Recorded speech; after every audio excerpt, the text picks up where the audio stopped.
अस्सलाम वालेकुम नाज़रीन, मैं हूं नम शेख। नाज़रीन, हाल ही में उमेरा अहमद जो कि एक मारूफ नावल निगार हैं, स्क्रिप्ट राइटर हैं, बहुत ज़बरदस्त लिखती रही हैं, पाकिस्तानी ड्रामों के लिए लिखती रही हैं, बहुत मशहूर ड्रामे इनकी राइटिंग्स की वजह से बहुत फेमस हुई हैं। तो वो उनका एक हाल ही में एक उन्होंने राइटिंग की है, उन्होंने हाल ही में एक स्क्रिप्ट लिखी है इंडियन सीरियल के लिए, जो कि वहाँ पे टेलीकास्ट होगा ZEE5 के लिए, ऑनलाइन स्ट्रीमिंग साइट है उनकी।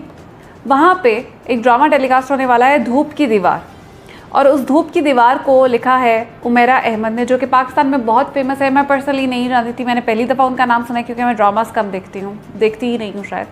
तो उनके यहाँ पे लेकिन काफ़ी ऐसे ड्रामा होते हैं जो कि आपने ज़रूर सुने होते हैं, बहुत फेमस होते हैं। तो इनके जो ड्रामास हैं वो आपने देखे और आप भी शायद इन्हें जानते हो। पीरे कामिल, शहरज़ाद, मेरी ज़ात, ज़राए बेनिशान, दोराहा, मुट्ठी भर मिट्टी, अलिफ, मेरा नसीब, ज़िंदगी गुलजार है। इनमें से एक आध ड्रामा शायद मैंने देखा हो, लेकिन ये मोस्टली ड्रामास बहुत फेमस थे, इसमें कोई शक नहीं है, और बहुत ज़बरदस्त है क्योंकि इनमें एक कॉन्सेप्ट दिया उन्होंने, दिखाया है वहदानियत का, अल्लाह ताला से स्ट्रॉन्ग कनेक्शन बिल्ड करने का। जैसे कि पीरे कामिल की बहुत तारीफ़ आप सुनी होगी, शहरज़ाद मैंने देखा था, बहुत ज़बरदस्त था।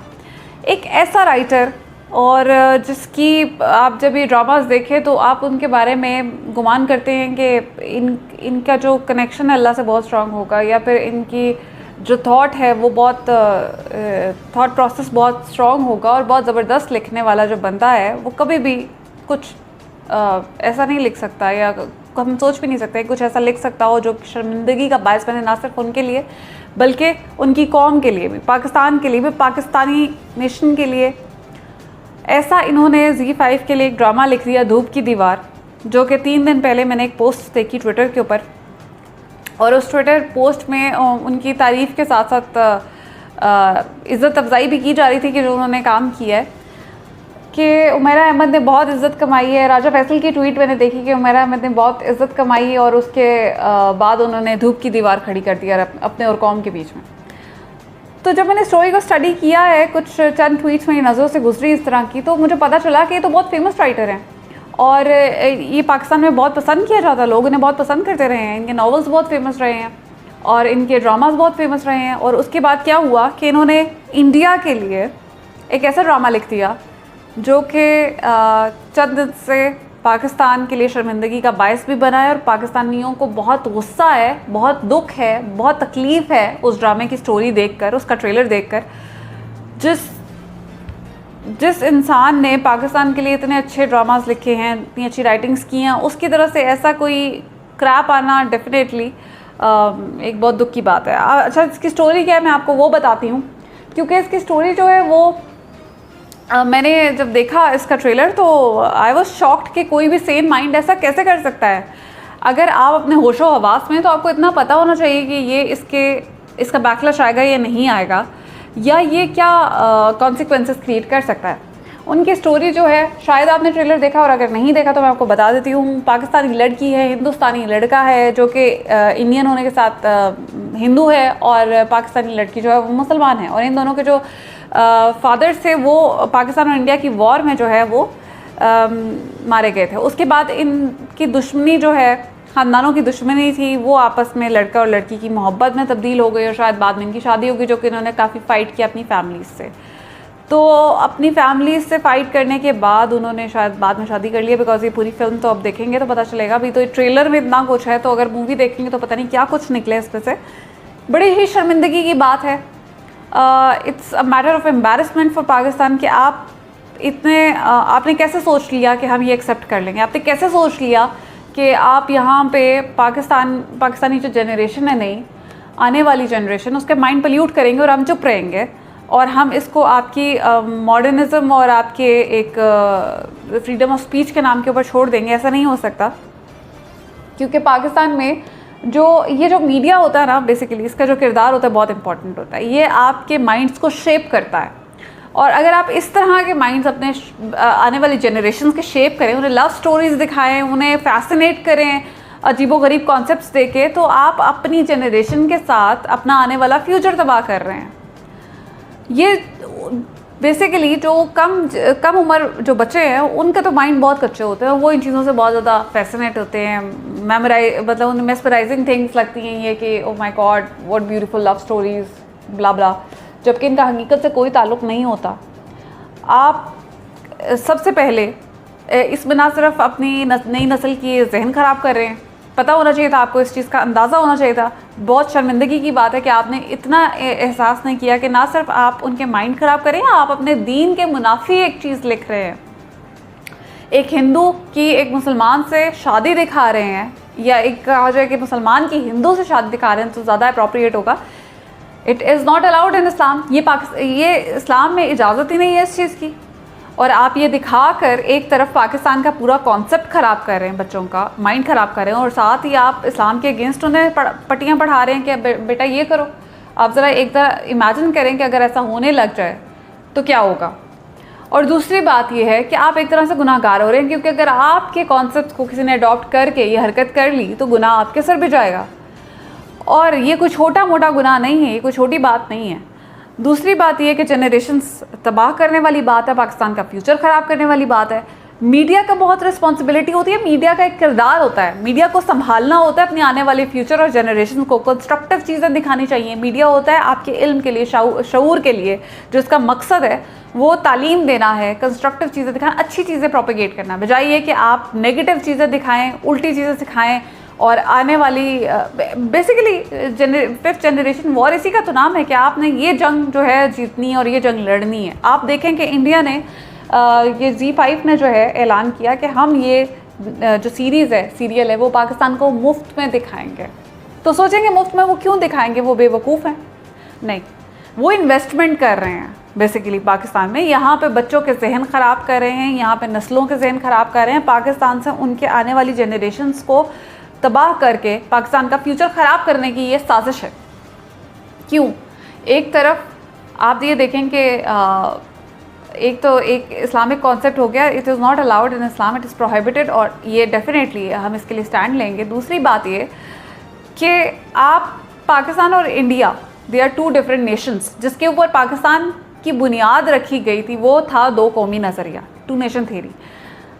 हमने इतनी मुश्किल से आज़ादी हासिल की, किस लिए आज़ादी हासिल की? ताकि हम आज़ादी से अपनी ज़िंदगी गुजार सकें, हम अपने कॉन्सेप्ट्स, अपने बिलीव्स के अकॉर्डिंगली अपनी ज़िंदगियों को गुजारें। और आप दूसरी तरफ दिखा रहे हैं कि जो है ये मतलब आपने तो एक तरह से निगेट कर दिया 2 नेशन थ्योरी को, कि हमारी सारी बॉर्डर के ऊपर जो खड़े जवान अपनी शहादतें दे रहे हैं वो किसकी वजह से? कश्मीर की वजह से। हमारा जो बेसिक मसला है इंडिया के साथ आज भी वो कश्मीर है, और उसकी वजह से हमारी इंडिया के साथ जंग है, जिसकी वजह से यहाँ पे शहादतें होती हैं। इंडिया हमारा दुश्मन है, और आपने उस पूरे कॉन्सेप्ट को निगेट कर दिया, एक तरह से पानी फेर दिया आपने कि ये तो कोई मसला ही नहीं है, हमें तो एक दूसरे से मोहब्बत करनी चाहिए, सुलह करनी चाहिए और छोड़ देना चाहिए इन सब बातों को। या तो आप खुल के कहते हैं कि हमें कश्मीर को छोड़ देना चाहिए, तो बात समझ आती है। दूसरी तरफ आप अगर ये पीस का कॉन्सेप्ट देना भी चाह रहे हैं तो पीस का कॉन्सेप्ट देने का कोई तरीका और भी हो सकता था। अगर आपको याद हो तो वीर ज़ारा बनी थी इंडिया में, और वीर ज़ारा में उन्होंने दिखाया था कि हिंदू लड़का था और वो पाकिस्तानी लड़की से मोहब्बत हो जाती है जो मुसलमान होती है, और वो उसके पीछे जो है बड़ी, और इन्हें बहुत ज़बरदस्त लव स्टोरी दिखाई। लेकिन ठीक है, वो इंडिया ने बनाई थी, हमने तो नहीं बनाई थी ना, तो अपनी तरफ से वो जो मर्ज़ी करते रहे, हम यहाँ पे ये अलाउड नहीं कर सकते ना। दूसरी बात, अगर आप देखें कि इंडिया ने हाल ही में एक मूवी बनाई थी बजरंगी भाईजान, कुछ चंद साल पहले की, वो पीस के लिए बनाई इंडिया और पाकिस्तान के लिए, लेकिन उसका कॉन्सेप्ट बहुत अच्छा था, वो एक स्टैंडर्ड मेंटेन किया था। आपकी स्टोरी तो शुरू ही लव स्टोरी से होती है और ख़त्म भी लव स्टोरी पे होती है, आपके पास दूसरा कोई कॉन्सेप्ट ही नहीं बचता बात करने के लिए। अगर आप पीस प्रमोट ही करना चाह रहे हैं तो कोई अच्छे एक थीम ले आते हैं जिसको हम अप्रिशिएट कर सकते हैं। इंडिया से पीस पे मसला नहीं है, लेकिन होगा तब जिस वक्त कश्मीर का मसला हल होगा। और दूसरी बात, इज़्ज़त करेंगे वो तो इज़्ज़त करवाएंगे, इज़्ज़त नहीं करेंगे तो फिर जूते खाएंगे। तो ये नहीं हो सकता कि आप इस तरह से बच्चों के जहन ख़राब करें, हमारी नई नस्लों को ख़राब करें, क्योंकि we personally have experience this. जिस वक्त हम तो अब उस एज से गुजर चुके हैं, लेकिन जिस वक्त वो एज थी तो उस वक्त आप इंडियन चैनल्स को देख के और मूवीज़ को देख के तो बहुत फैसिनेट हुआ करते थे लेकिन थैंक गॉड कि वो कनेक्शन बंद हो गया, इंडियन चैनल्स पाकिस्तान में बैन हो गए, तो तब जाके हमारी जनरेशन बच गई, अल्लाह का शुक्र है, वरना तो यहाँ पे अभी तबाह हुई होती। ये स्ट्रिक्टली बैन होना चाहिए उनका कंटेंट, इंडिया का उनका कल्चर प्रमोट किया जाता है उनके कंटेंट में, उनकी चीज़ें प्रमोट की जाती हैं जो कि यहाँ पे फैलते फैलते बच गई। तो ये, और अब आप यहाँ से ड्रामे बना के उन्हें भेजना शुरू कर दें सिर्फ चंद पैसों के लिए, और ऐसे कॉन्सेप्ट प्रमोट करें जो कि पाकिस्तान के लिए शर्मिंदगी का बायस बने, that is not going to be acceptable at all. और दूसरी चीज़ ये कि अच्छे कॉन्सेप्ट के साथ अगर आप कोई अच्छी थीम के साथ करते तो हमें समझ भी आती, लेकिन ये जो आपने किया है ये बहुत बड़ा ब्लंडर है जो कि Pakistan is not going to accept. Social media के ऊपर इस वक्त सबसे ज़्यादा धूप की दीवार जो है वो डिस्कस हो रहा है। क्यों डिस्कस हो रहा है? क्योंकि पाकिस्तान का जो ज़मीर है वो भी ज़िंदा है और हम अपनी शहादतों को ऐसे रायगा नहीं जाने दे सकते। वो कश्मीरियों के ऊपर जो जुल्म हो रहा है, भारत में जो जुल्म हो रहा है, ज़रा उसे एक नज़र डालें कि हम बात करें इनके साथ पीस की, जो कि अपने मुसलमान जो वहाँ पे इंडिया में रहते हैं उनके साथ पीस नहीं रख सकते, उनका क्या हशर करते हैं ये। उनके मुसलमान आज वहाँ तड़प रहे हैं, तड़प तड़प के मर रहे हैं, उनसे जय श्री राम के नारे लगवा लगवा के उनको मारा जा रहा है। तो हम कैसे सोच सकते हैं कि इनके साथ हम पीस क्रिएट करके रह सकते हैं? नहीं कर सकते, और ये एक रियलिटी है, हो ही नहीं सकता, ठीक है। उनके साथ रहा जा ही नहीं सकता। और ऊपर से आप शादियाँ दिखा रहे हैं, अजीब स्टूपिड किस्म की थीम है। I am sorry but I have no words for this script. दूसरी बात,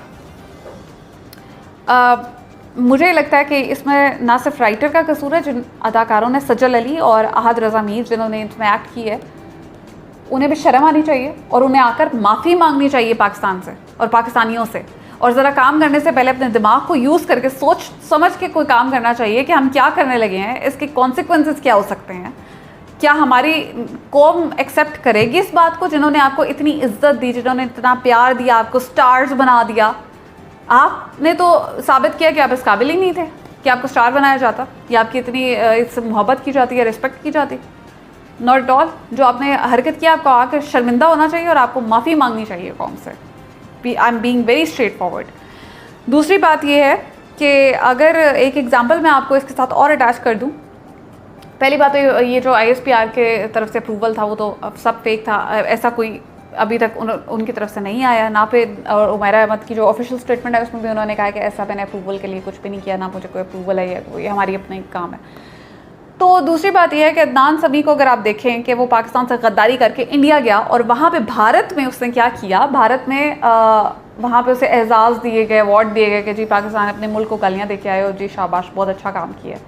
लेकिन इसके बावजूद जब उसको वहाँ के नेशनल अवार्ड्स तक दिए गए ना, तो इतना कुछ वतन से गद्दारी करने के ऊपर, अपने बाप की कुर्बानियों को ज़ाया करने के ऊपर, उनके मतलब जो अदनान समी के वालिद थे, शायद आप लोग जानते होंगे कि वो पाकिस्तान के एक फ़ौजी थे और हम उनकी बहुत रिस्पेक्ट करते थे। उन्होंने अपने बाप को शर्मिंदा किया, मुल्क को शर्मिंदा किया, शर्म नहीं आई उन्हें गद्दार का खिताब हासिल करते हुए। और वहाँ जाने के बाद, इतना सब कुछ करने के बाद भी जब उन्हें नेशनल अवार्ड दिया गया वहाँ पे, तो वहाँ पे इंडिया ने एहतजाज किया, उस कौम ने एहतजाज किया कि हम इस बंदे को एक्सेप्ट नहीं करते।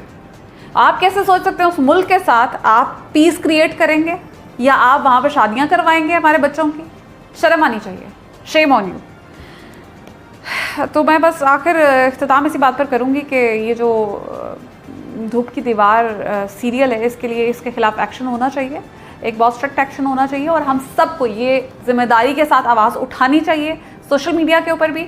और जो लोग ब्लॉगर्स हैं उनको चाहिए कि इसके ऊपर ब्लॉग करें और इसके ऊपर अपनी आवाज़ एटलीस्ट उठाएं, ताकि अथॉरिटीज़ जो हैं वो एक्शन लें, ताकि आइंदा के बाद इस किस्म की कोई हरकत ना हो जो हमारे लिए शर्मिंदगी का बायस बने। अजीबो गरीब किस्म के ड्रामाज बनने शुरू हो गए और सीरियल्स बनने शुरू हो गए जो कि जहन ख़राब करना शुरू कर दिया जिन्होंने बच्चों का। इसके खिलाफ ज़रूर आवाज़ उठाइए, मुझे कॉमेंट्स में ज़रूर बताइएगा कि आप इस बारे में क्या सोचते हैं। बहुत शुक्रिया, थैंक यू वेरी मच।